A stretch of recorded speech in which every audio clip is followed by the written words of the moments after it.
Good morning, Emerson. Nikki Haley resigned as U.S. ambassador to the UN yesterday, leaving an opening in President Trump's cabinet. And Brett Kavanaugh is confirmed to the Supreme Court despite raging protests. All that and more today, Wednesday, October 10th. Stay right there.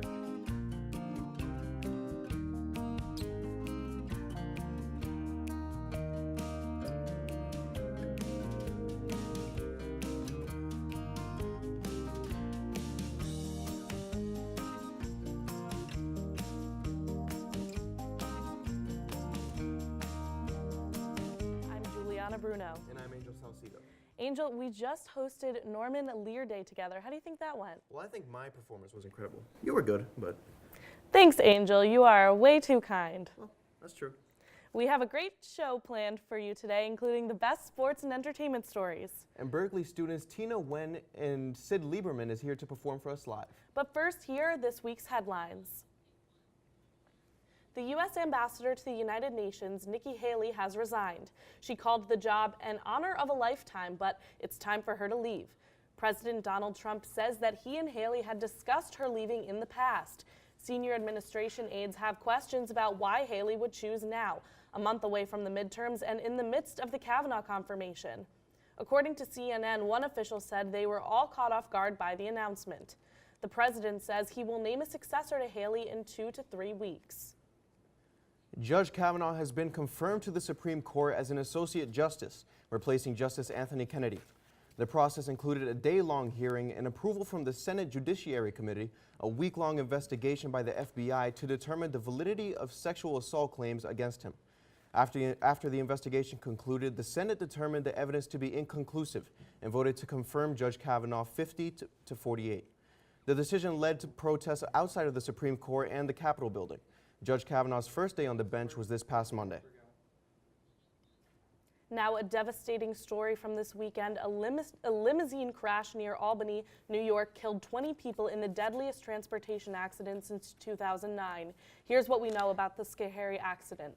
After the limousine failed to stop at an intersection, it struck an unoccupied car, and that car struck and killed 2 pedestrians. The accident is being investigated on federal, state, and local levels. Governor Andrew Cuomo says the limo should not have been on the road because it failed inspection in September. The driver also did not have the proper license to drive the vehicle. It's also been revealed that the owner of the company, Prestige Limousine, is a former FBI informant who testified in several high-profile terrorism cases. Several years ago, he ran into problems with the town of Wilton, where Prestige was based, because he was running his limo business out of the back of a hotel without a permit. The 17 victims who were inside the limo were birthday party guests, newlyweds, young couples, and 4 sisters. The world will take a turn for the worse in 2030. According to Global Scientific Authority, experts say that in 2030, the planet will reach 2.7 degrees above pre-industrial levels. This will increase the risk of extreme drought, wildfires, floods, and food shortages for hundreds of millions of people. Global net emissions of carbon dioxide would need to fall by 45% from 2010 to 2030 and reach net zero around 2050 in order to keep warming around 1.5 degrees. Change is imperative because experts say even if the warming is kept at or just below 1.5 degrees Celsius, the impacts will be widespread and significant. So climate change may be the culprit for the unseasonably warm temperatures yesterday. Let's go to Francis Sway for a detailed weather report. Thank you, Juliana. I'm sure a lot of people got sick recently because of the crazy weather here in the Northeast. Do you think it's the end of it? No. Before I get to the forecast, I want to mention Hurricane Michael. The storm is moving towards Florida and is expected to hit this afternoon. Until this morning, Michael was determined to be a Category 4 hurricane, which is the strongest hurricane on record to strike the Florida Panhandle. That could cause landfall in the continental U.S. This year, the forecast cones stretches all the way from Florida to New Jersey, covering Georgia, South Carolina, Alabama, and Mississippi. Tens of thousands of people were asked to evacuate, and we hope that everyone is safe in those areas. If you have family in that region, be sure to keep in touch with them and remind them about the available emergency assistance. This morning, the weather is warm and humid for the whole day with a few clouds in the evening. The temperature high today is 82 degrees, approaching the October 10th record of 87 degrees set in 1939. The low today is 64 degrees.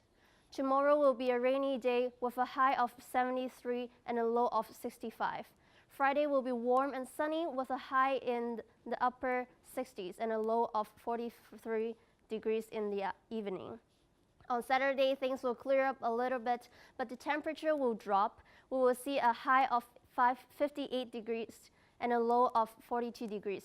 Seems like the Earth Emerson has picked a good day for their hike to the Arnold Arboretum of Harvard University. At least it's not gonna rain. If you're interested to joining the hike, the group will be meeting at 12:30 at the Chinatown Tea Stop on the Orange Line. Just think about the red, crispy leaves on the trail and the clear blue sky. On Sunday morning, we will see partial sunshine and temperature ranging from the mid-40s to the high 50s. At nights, may see some showers. The weather on Monday and Tuesday will stay similar to Sunday. If you don't want to be sick like me, remember to wear more layers and keep more. I know that it's beautiful out there with all the falling leaves, but I'm already missing summer.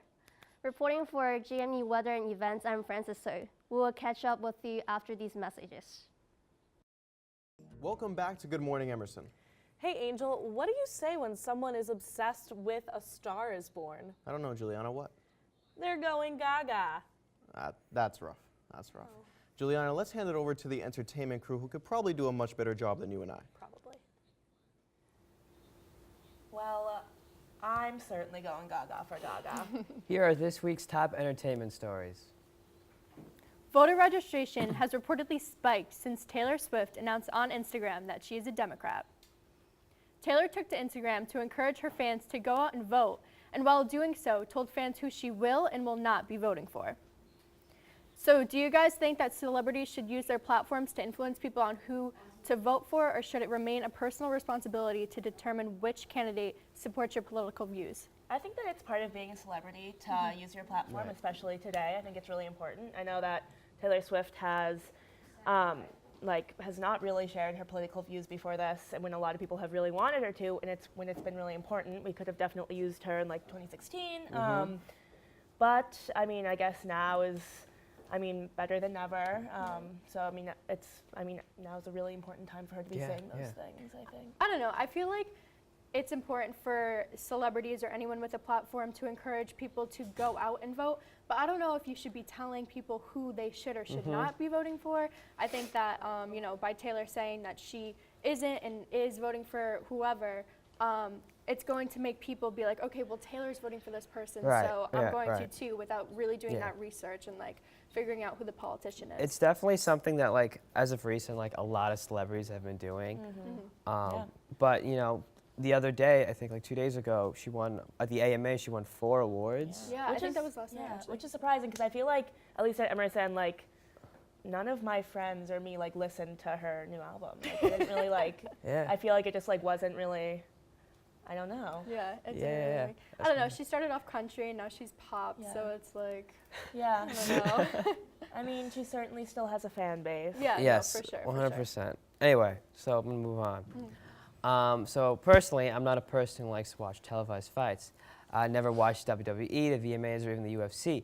But this last Saturday, there was this huge fight between Conor McGregor, this Irish dude who basically talks a lot of trash, and Khabib Nurmagomedov, who's from Russia, I think.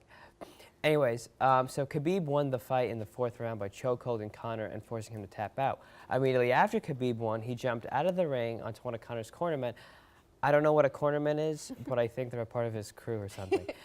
The one caveat is that the reason Khabib did that is because he was apparently taunted for months by Conor's posse about his religion, family, and country.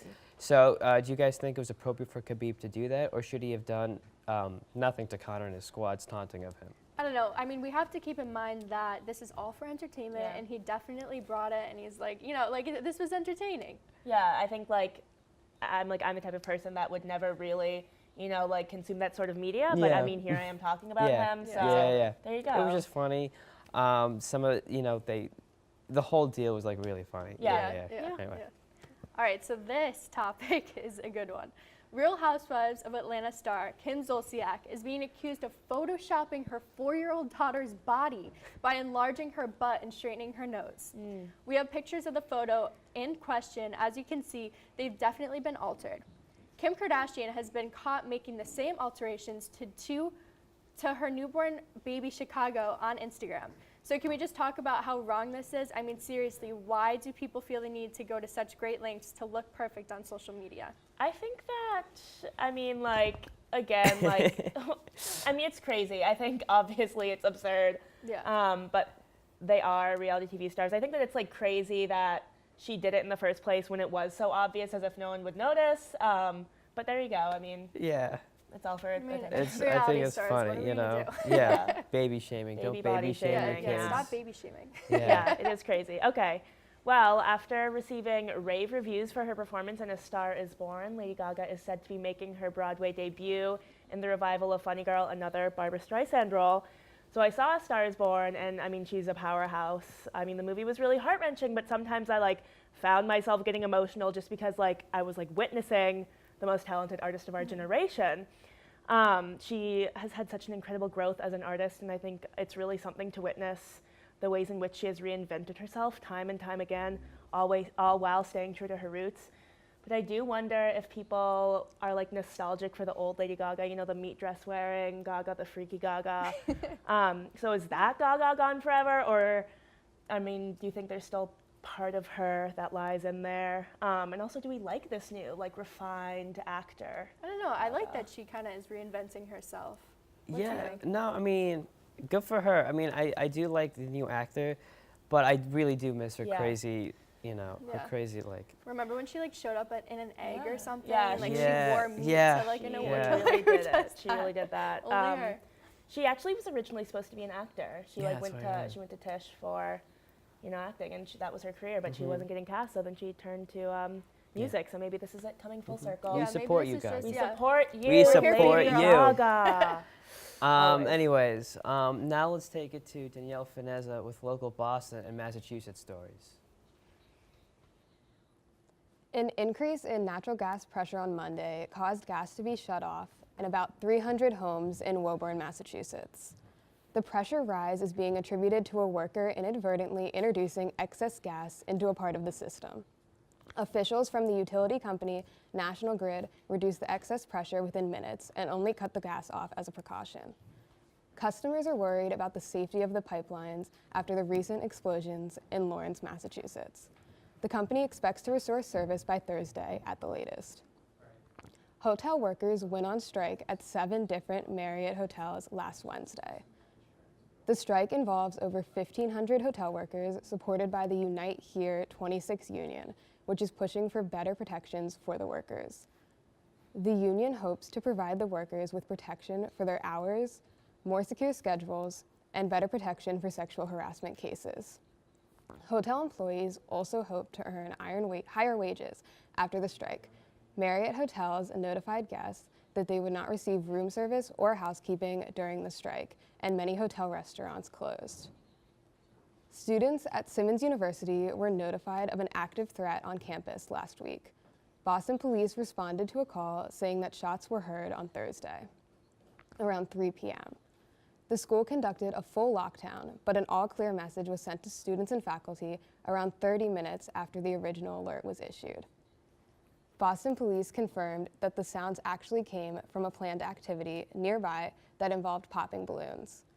The sound echoed throughout the area, causing people to think they heard gunshots. That's all from me on local news. Let's head over to Jade Lopez to hear about sports news. Jade? Thanks, Danielle, and good morning, Emerson. It's a great day to be an Emerson student. The Emerson Lions men's tennis team defeated the Johnson & Wales Wildcats on Sunday, October 7th at the Winchester Indoor Tennis Center. The Lions won 2 out of 3 doubles matches and dominated the singles matches. This puts the Lions at 1-1 so far in the season, after also playing Stonehill College as their first match. Base Lynn, the only freshman and underclassman on the team, impressively dropped 2 games between his doubles and singles match. The team has their next match on Friday, October 12th at 3 p.m. at Regis College. 12 Thai boys from the Wild Boar soccer team who were rescued after being trapped in a flooded cage in northern Thailand this summer get to play at the World Cup Stadium.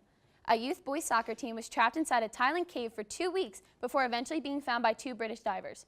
Their 25-year-old coach, Eka Chanwong, explained that the boys were curious about the cave and he did not realize the danger. The team finally gets to live out their soccer dreams at the World Cup Stadium. The team arrived at Buenos Aires on Friday after being invited by the International Olympic Committee to attend the 2018 Youth Olympic Games, which are taking place from October 6th to October 18th. The boys played a friendly match on Sunday at Argentina's Monumental Stadium, which hosted the 1978 World Cup final. The Boston Red Sox pitcher Nathan Avioli shut down the New York Yankees 16-1 in a total blowout. Avioli's masterful performance Monday night in Game 3 of the American League Division Series was as good as it gets this time of year. Avioli worked 7 innings on 97 pitches, allowing just 1 run on 5 singles and 5 strikeouts.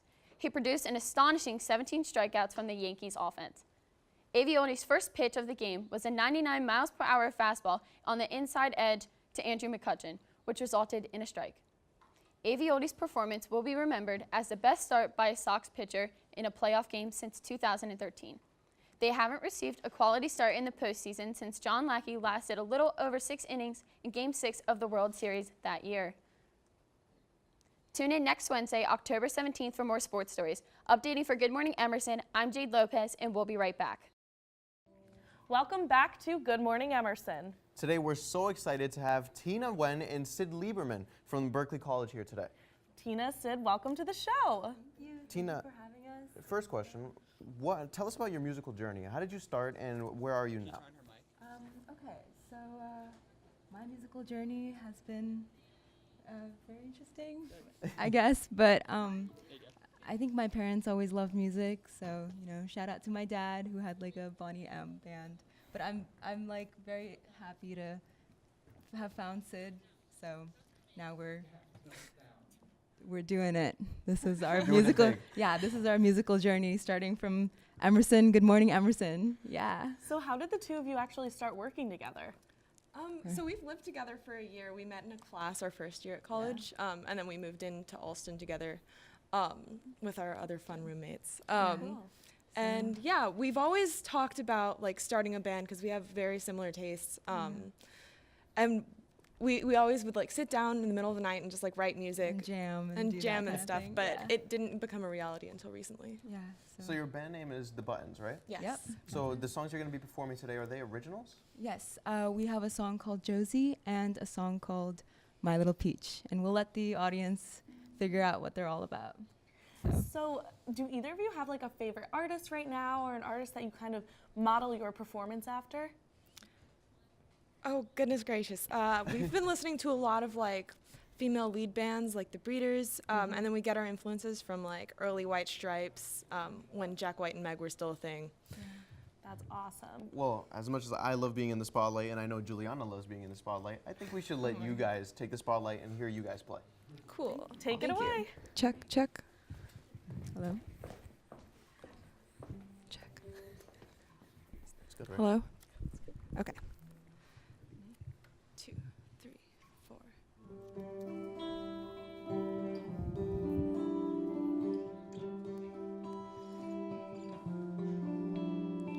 I tried to call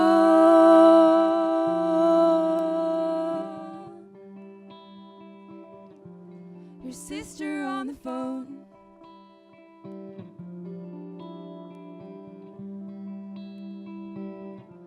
She said you weren't home.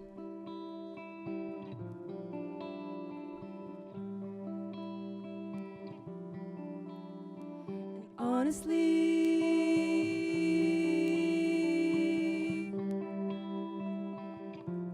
I'm not sure what it means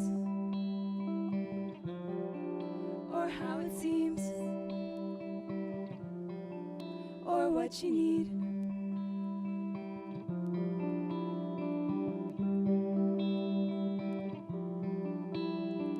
Don't you dare make her cry tonight. And don't you dare make me start a fight. 'Cause I'll start a riot. And I'll start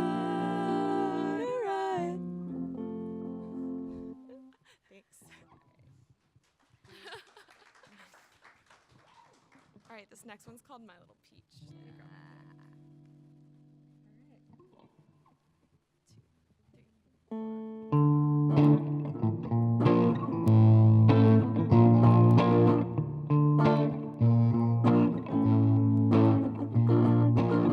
My little peach tastes so sweet in the middle of the night. I just breathe. It's on your mind when you say nothing at all.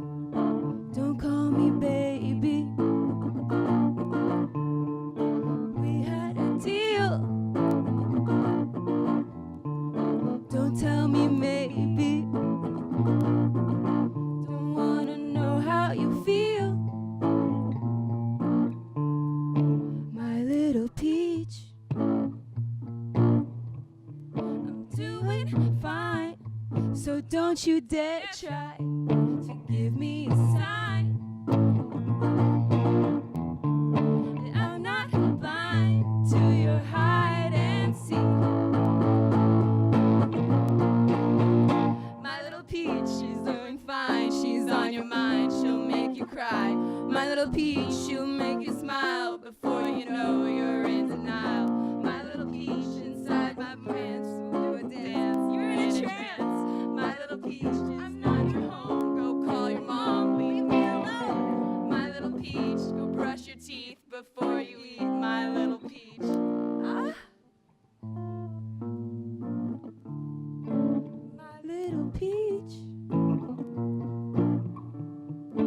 tastes so sweet in the middle of the night.